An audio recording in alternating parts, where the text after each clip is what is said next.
Olá, boa tarde. Seja muito bem-vindo a mais uma edição do Especial Coronavírus. Com a curva crescente de infectados e mortos por complicações da Covid-19 e o Sistema Único de Saúde, o SUS, cada vez mais sobrecarregado, a saúde suplementar foi colocada em evidência. O Brasil conta hoje com 47 milhões de pessoas que são beneficiários de planos de assistência médica. Só que em contrapartida, diante do desemprego provocado pelo atual cenário econômico, também tem aumentado a inadimplência.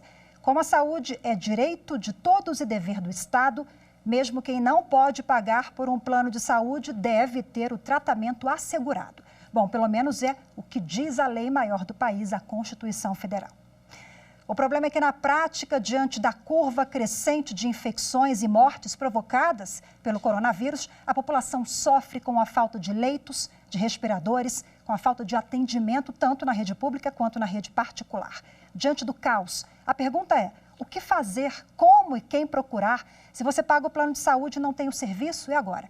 As perguntas são inúmeras e quem responde é a advogada Nicole Soares, que é especialista em direito de saúde e fala conosco aqui direto de Goiás. Muito obrigada pela sua participação, uma boa tarde.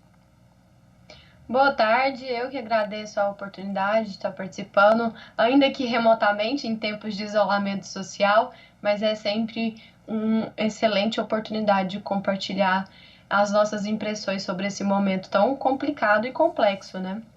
Bom, doutora, a gente vai falar ao longo do programa sobre a rede pública, a rede particular, mas eu quero começar falando sobre a rede particular.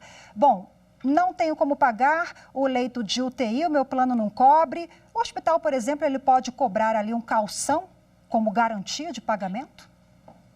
Essa discussão ela já é bastante solidificada nos nossos tribunais de que você não pode condicionar, no caso, o dito popular, né, o cheque calção ao atendimento, porque há a necessidade de que se atenda a pessoa que chega ali ao hospital, à instituição. O que vai ser feito posteriormente é a cobrança pelos meios que são possíveis legalmente, mas condicionar o atendimento à apresentação de algum título ou alguma espécie de calção, isso inclusive é motivo para indenização por dano moral. Então, as instituições, elas têm que estar atentas a esse procedimento interno, porque realmente condicionar o atendimento à calção não é possível. Bom, a gente está vendo vários estados, né? Manaus, por exemplo, foi o primeiro, em colapso a rede particular ou quase entrando em colapso, ou seja, sem condições de atender mais pacientes que estão com a Covid-19 por falta de estrutura. Assim, em defesa da vida, a rede hospitalar privada, ela pode auxiliar a rede pública? Na verdade, nós já temos uma recomendação do Conselho Nacional de Saúde em que haja a utilização de uma fila única de UTIs, no caso, SUS e saúde suplementar. A gente muitas vezes fala sobre saúde com uma divisão que, em tese, ficaria muito clara, né? SUS, saúde suplementar, internações particulares. Mas a verdade é que isso não é tão claro assim. Já há uma utilização de leitos do setor público pela iniciativa privada e leitos da iniciativa privada pelo setor público.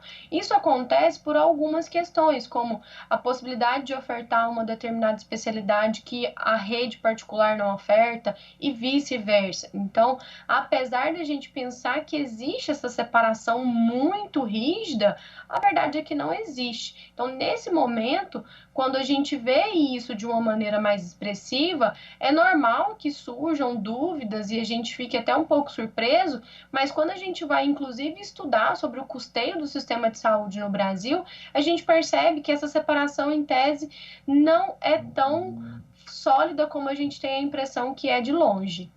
Bom, hoje já existe alguma regulamentação da ANS, que é a Agência Nacional de Saúde Suplementar e regula o setor de planos de saúde? Já existe alguma regulamentação em torno do reembolso desse serviço de saúde quando a rede pública acaba atendendo o paciente da rede privada em casos de tratamentos para HIV ou câncer, né? Que o SUS às vezes já tem esse know-how, são médicos especialistas que não são oferecidos, não têm o tratamento na rede privada. Existe o reembolso?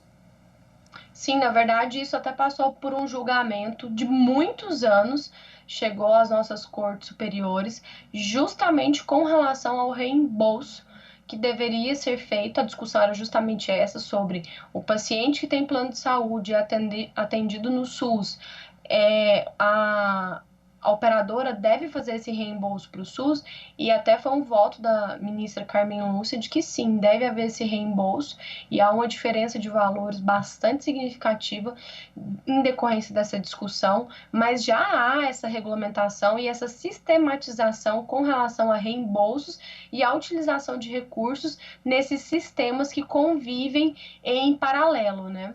A senhora falou da decisão do Supremo, né? Eu lembrei também, passei a palavra para a senhora a respeito desse julgamento, e o Poder Judiciário constantemente ele é convidado, é demandado a resolver essas questões, né, que envolvem pacientes, planos de saúde, inclusive também o rol de procedimentos da ANS. Me parece que também esse rol já foi discutido aqui no Poder Judiciário, que é o quê? Aquela lista dos atendimentos, né, que a ANS regulamenta para os planos de saúde. Esse rol é taxativo. Agora, diante da pandemia, a ANS editou resolução flexibilizando?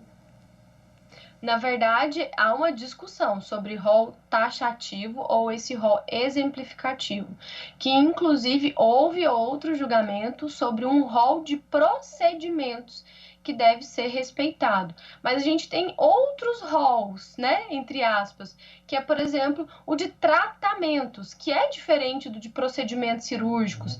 O de tratamentos, ele acaba tendo uma flexibilização, elasticidade, porque os tratamentos, fármacos e etc., eles acabam surgindo numa velocidade maior. Então, são situações diferentes, e essa discussão ela ainda permanece nos tribunais sobre o rol é apenas uma diretriz para exemplificar, para dar uma restringida, porque também seria muito amplo, ou a gente segue apenas aquele rol. Houve um julgamento sobre o rol com relação aos procedimentos cirúrgicos, em que a gente deve respeitar esse rol. Com relação a tratamentos, aí a gente tem uma flexibilidade maior, justamente por essa dificuldade de acompanhar, né, a regulamentação, ela não consegue acompanhar o avanço da ciência, o avanço tecnológico. Então, a gente ainda assiste discussões sobre isso e a gente ainda trata esse rol de maneira mais flexível e exemplificativa do que absolutamente restritiva. Com relação a questão da Covid-19, a ANS já se posicionou há um bom tempo, né? Um bom tempo, entre aspas, porque está tudo passando tão rápido, há mais ou menos 2 meses, desde que inicialmente começou-se a falar sobre os procedimentos que deveriam ser tomados diante da iminência dessa pandemia chegando no Brasil, que ela já estava no mundo, né? E já inseriu o acompanhamento dos pacientes que apresentam sintomas e a própria Covid-19 no rol de tratamento obrigatório. Bom, a ANS realmente tem atuado desde o início, principalmente para fazer essa ponte aí, né, entre consumidores e planos de saúde. Falando nela, a ANS, que é a Agência Nacional de Saúde Suplementar, que regula todo esse setor, desde o início ela tem editado uma série de resoluções, como eu citei agora há pouco, tudo isso para preservar os atendimentos e dar prioridade aos casos de Covid-19. Recentemente, a agência aprovou o desbloqueio de cerca de 15 bilhões de reais de reservas técnicas das operadoras de planos de saúde. Para quê? Para serem usados no combate ao coronavírus. Só que, no entanto, para ter acesso a esses recursos, a ANS exige que elas, operadoras, assinem um termo de comprometimento a atender usuários inadimplentes durante a pandemia, além também de renegociar as dívidas desses clientes. A medida seria válida até o dia 30 de junho, só que depende da adesão das empresas. Até agora, elas ainda não aderiram. Papo agora para a doutora, vamos conversar aqui, doutora Nicole, sobre essa questão. Bom, inadimplência, né, em virtude do cenário econômico aí, a inadimplência cresceu porque as pessoas estão perdendo o emprego, nós vivemos esse momento sensível, inúmeros desempregados, não para de crescer porque o setor econômico está sendo afetado também e todo mundo sofre impactos, né? O plano de saúde também, que aumentou o serviço, consequentemente aumentou o gasto, só que a ANS ofereceu esse valor, né, para dar um apoio financeiro. As empresas não são obrigadas a aderir, Mas seria um reforço importante, né? Seria um reforço importante, mas elas não são obrigadas, porque nesse momento há uma questão que é muito importante quando a gente fala principalmente de saúde. A gente precisa lembrar que os recursos são escassos, os recursos são finitos. Provavelmente uma das grandes dificuldades das operadoras de saúde ao pensar na adesão com relação a essa proposta do governo é muitas vezes a reflexão sobre: será que esse recurso ainda assim vai ser suficiente para cobrir o custo dos eventuais atendimentos que a gente vai ter que realizar com pacientes, né, com beneficiários? Quando a gente fala dos usuários que são vinculados a planos de saúde, a gente usa a denominação beneficiários, que estão inadimplentes. Então, é um cálculo muito complexo. As variáveis são infinitas, até mesmo quando a gente pensa sobre qual será a duração da pandemia. E há um fator crítico nessa questão do coronavírus, que é o tempo de internação que boa parte dos pacientes acometidos pela Covid-19 precisa permanecer no hospital. A gente sabe que a hospitalização, ela ocasiona um crescimento dos custos dentro do sistema de saúde altíssimo, porque a internação, ela é muito cara, né? Ela precisa de profissionais qualificados que estão atendendo aquele paciente, ela precisa de uma estrutura específica.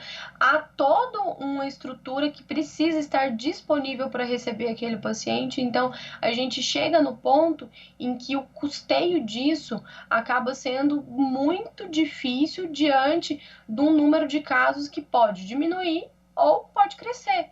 Então, essas variáveis tornam esse cálculo muito complexo e não haveria como impor a adesão de um tipo de proposta como essa. Quer dizer, tem que ter, de fato, um equilíbrio aí entre as partes, né? É um momento muito sensível, todo mundo está sendo afetado. E, diante do momento de excepcionalidade, todo mundo precisa ceder um pouquinho. A senhora falou agora há pouco sobre a internação, né? Que realmente é muito caro e ela não tem exatamente um prazo, né? Ela pode durar 15 dias, meses. E sobre internação, a gente tem agora a dúvida da Maria. Vamos dar uma olhadinha na pergunta da Maria, que diz respeito a essa questão dos planos de saúde. Vamos ver. O meu plano de saúde não cobre internação. Se eu pegar a Covid-19 e precisar de uma UTI, eu vou precisar ir para um hospital público? Bom, essa questão que a gente já tinha até conversado aqui, né? O momento realmente é grave, depende... Cada parte precisa ceder, mas e aí, em relação à dúvida da Maria, como é que ela vai fazer? Ela paga e ainda assim vai para o público? É porque depende do tipo de contratação que ela tem com o plano de saúde. Como ela informa que o plano de saúde dela não é esse contrato em que há a possibilidade de internação, provavelmente o atendimento ambulatorial vai ser feito na rede suplementar, né, com a operadora de saúde que ela tem um contrato, e aí pode haver o encaminhamento. Nesse cenário em que a gente está tateando para entender como as operadoras e o SUS vai conseguir se equilibrar, muitas vezes, a depender do município, a depender do estado, podem existir hospitais destinados para o atendimento dos pacientes acometidos pela Covid-19. E aí seria uma redistribuição desses pacientes de uma maneira diferente. Mas, via de regra, quando o atendimento é feito diante de um contrato de plano de saúde que não tem aquela cobertura, o contrato também ele precisa ser respeitado, que é aquela questão que a gente estava falando. Não há como a gente manter as relações sem equilíbrio, porque nesse momento você fazer com que a operadora de saúde assuma um excedente que, na verdade, ela não tinha contrapartida anteriormente, pode ocasionar um desequilíbrio total nessa cadeia e fazer até com que a operadora de saúde não consiga mais continuar no mercado. Vamos falar de carência. A carência é válida nesse momento? Há carência, mas a gente precisa também lembrar das questões relacionadas a urgência e emergência. Cada paciente vai haver um quadro diferente e vai ser analisado por aquele profissional ali, mas nos casos de Covid-19, o atendimento precisa ser feito. Dos planos empresariais agora, né, eu acho que boa parte deles, ou cerca de 80%, né, salvo engano, nessa média, são planos empresariais. E falando nesse tipo de modalidade, a gente tem agora mais uma pergunta. Vamos acompanhar qual é a dúvida agora. Eu gostaria de saber se a empresa que eu trabalho pode cancelar o plano de saúde em tempos de pandemia. Cristiane, um assunto sensível, né? Cristiane foi a nossa convidada que mandou a pergunta, a doutora Nicole.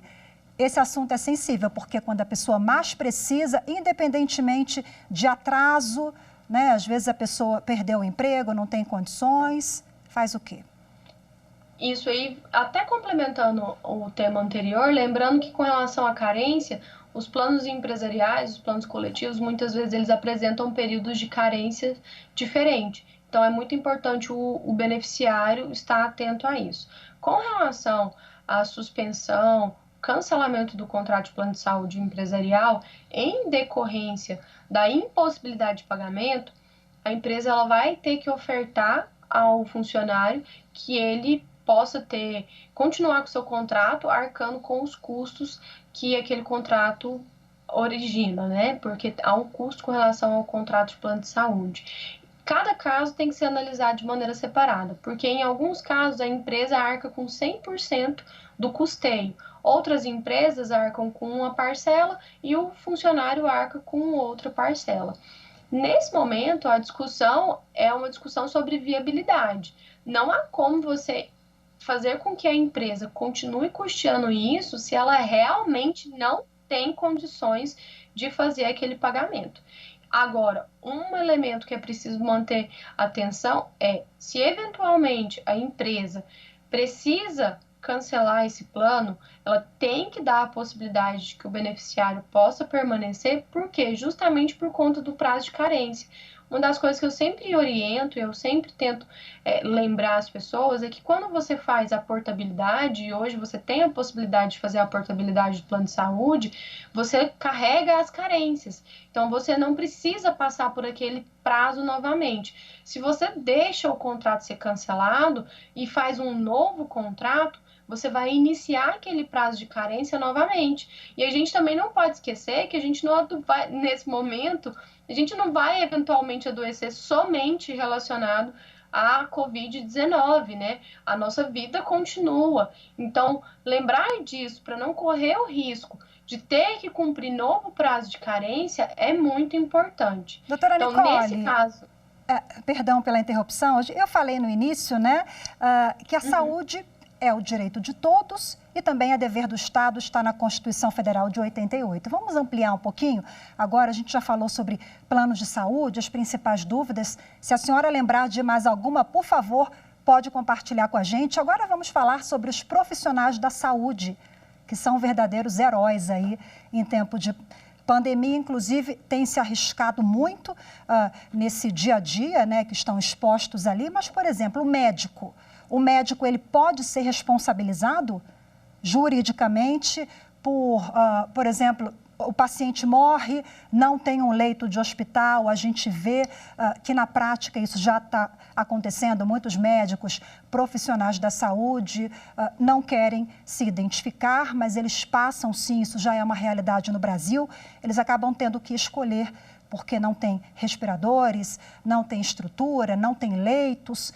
E aí, esse médico que terá que fazer ali essa dura escolha, digamos assim, né, de quem atender pela falta de estrutura, ele pode responder no âmbito do Conselho Federal da sua categoria ou no âmbito criminal? A responsabilidade do profissional médico, ela sempre vai ser analisada em apartado.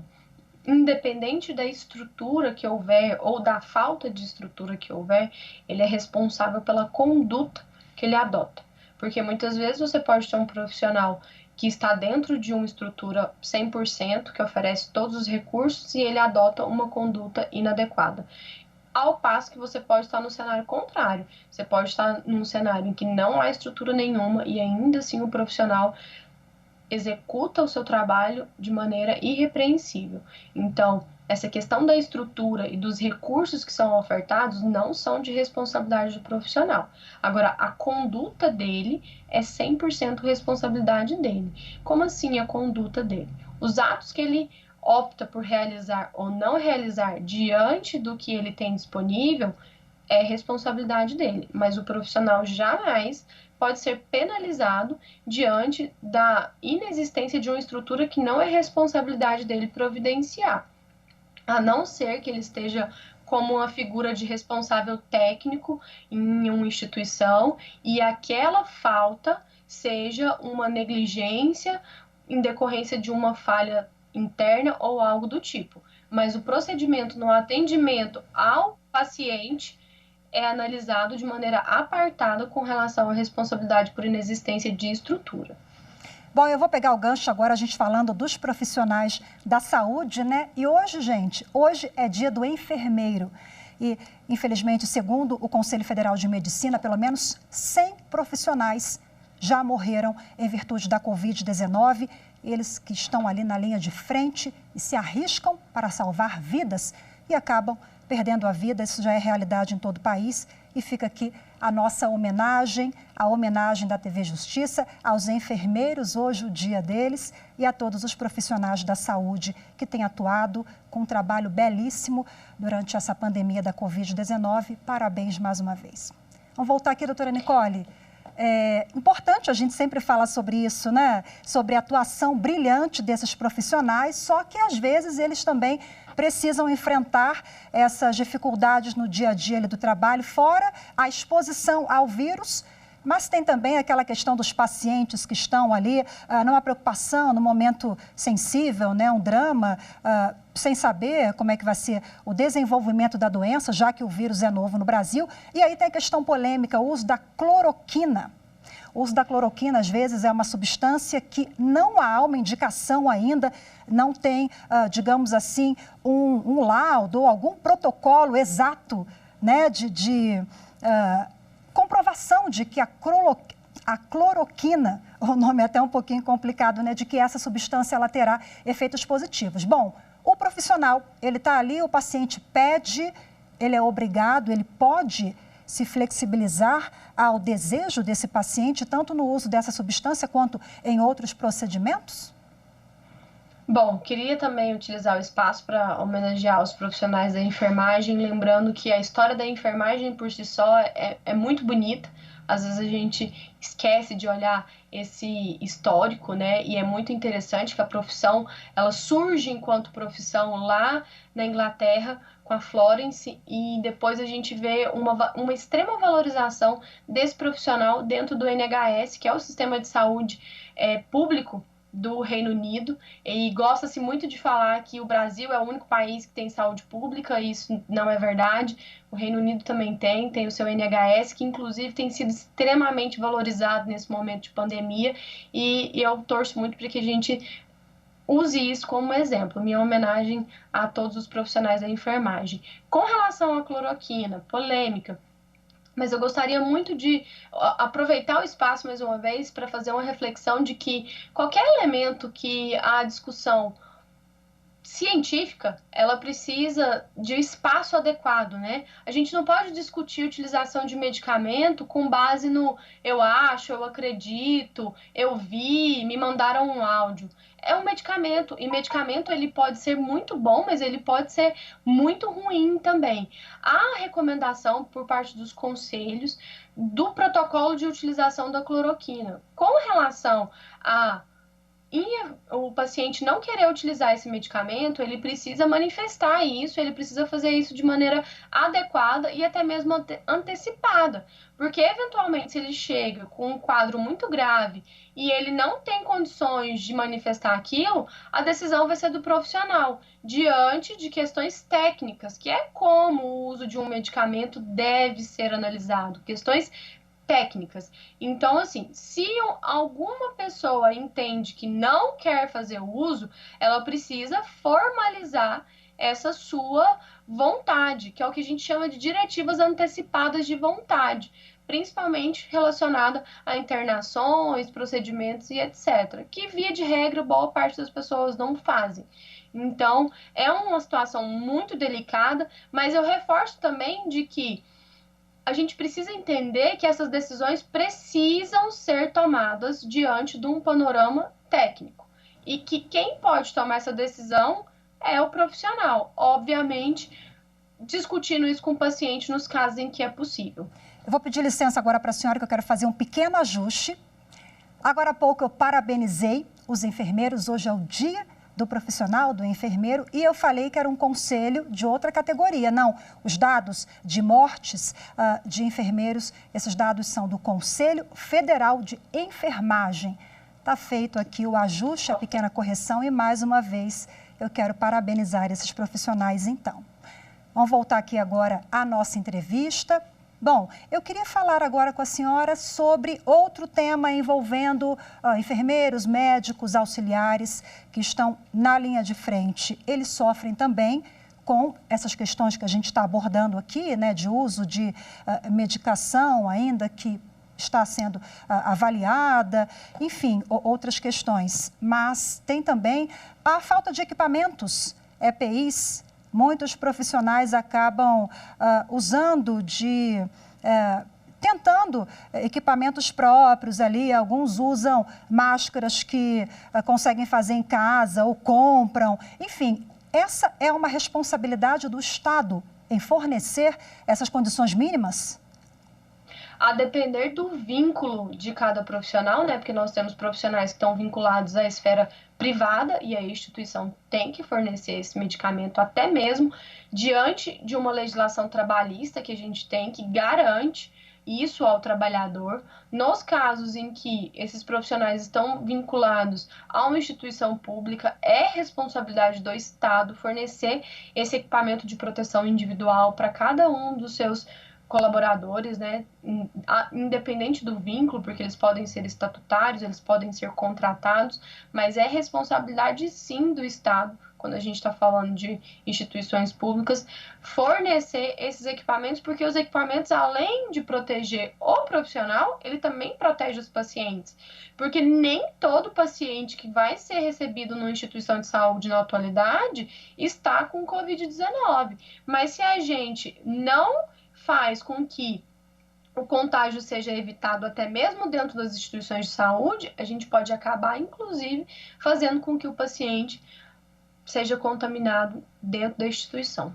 Doutora Nicole, antes de encerrar a entrevista, a doutora Nicole, que é especialista em direito médico, né? A gente falou aqui ao longo dessa edição de direito à saúde e também de planos de saúde. Vamos lembrar que em relação à cobertura de planos, né, atendimento em UTI, falta de leitos, se o consumidor se sentir lesado em relação a essas ou outras questões, lembrando que é possível sim fazer a denúncia ao PROCON do seu estado, ou então procurar a ouvidoria da ANS, que é a Agência Nacional de Saúde Suplementar. Anote aí o endereço eletrônico, é o ans.gov.br. Doutora Nicole, infelizmente o Poder Judiciário deve receber uma enxurrada de ações, né? Depois do fim dessa pandemia, é sempre bom a gente buscar o diálogo, seja quando a gente fala em equipamentos, né, em estrutura para os profissionais da saúde ou dos planos de saúde. Para a gente finalizar, eu queria, por favor, a senhora pode fazer agora as considerações finais a respeito dessas questões e do futuro aí, quando a gente fala no âmbito jurídico, social. Olha, a palavra do momento precisa ser bom senso. Estamos todos em uma situação muito complicada, muito complexa, com variáveis que muitas vezes a gente não consegue sequer enxergá-las. É muito difícil quando a gente se depara com um dos nossos direitos, seja a vida, seja o exercício da atividade econômica, seja o direito de ir e vir, comprometido. Mas nesse momento, o bem maior precisa ser protegido, que é a vida. E a única forma que a gente tem de proteger é tendo esses cuidados, essas restrições. E lembrando também que toda essa dificuldade é ocasionada justamente por ser algo muito novo. A gente não tem experiência em lidar com situações como essa. Então, bom senso e compreensão são palavras que não podem sair do nosso cotidiano. Todos os dias a gente vai ter que fazer esse exercício de bom senso e compreensão, porque eu sempre brinco que contrato é uma corda. E quando a gente puxa ela demais, né, que a gente quer muito ir para um lado, quer muito ir para o outro, o que acontece? Ele arrebenta. Só que hoje fica muito claro que quando essa corda arrebenta, é ruim para todo mundo, porque estamos todos conectados. Diante da necessidade da preservação da saúde, a gente precisa pensar também na nossa preservação enquanto indivíduo e dos entes econômicos que fazem com que a gente consiga, né, ter os nossos recursos para alimentação, saúde, lazer e etc.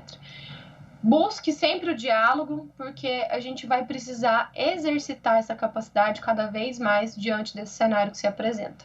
Bom, com essa bela reflexão, agradeço mais uma vez a participação da doutora Nicole e agradeço também a sua audiência. Você acompanhou o especial Coronavírus e se quiser ver essa ou outras edições é só acessar youtube.com/TV Justiça Oficial. Tchau, tchau.